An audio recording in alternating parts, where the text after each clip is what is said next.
The Samsung Galaxy Z Fold 5 is the latest and most advanced folding phone, and today we'll look through the top 5 new features and updates. So the initial upgrade is the least intriguing, but it addresses one of the most important components of the phone, the processor.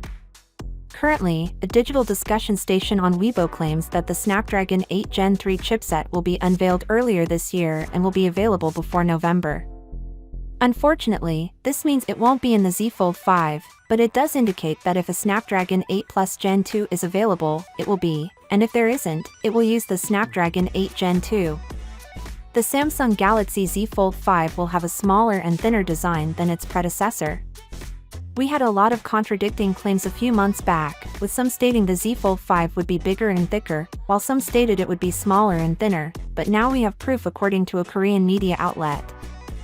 Samsung have indicated numerous times in the past that their objective is to boost foldable market share by solely focused on mobility, and the Korean media confirms that that is still the case. Sadly, this implies that the Z Fold 5 will not have a S Pen slot. According to the source, Samsung had intentions to embed an inside S Pen within the Fold, but these ideas were eventually cancelled due to a lack of internal room without expanding the dimensions.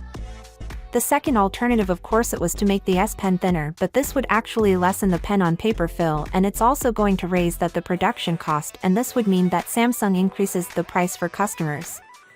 As a result, the Z Fold 5 won't have a S Pen, despite being smaller and thinner. The second upgrade concerns the cameras, and we're finally seeing a much-needed upgrade to the Z Fold 5's camera system.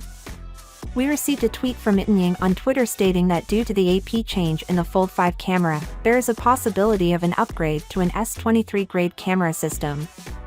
With minor design changes, this allows Samsung to concentrate on other areas like hardware and user experience, and I believe that an upgraded camera system is what we all desired. Nevertheless, most reports indicate to an upgrade to a 108 megapixel main camera, rather than the 200 megapixel sensor seen on the S23. Finally, what are your thoughts about it? So without being said, let me know your thought in the comment below, and if you are new here, please subscribe. Peace out.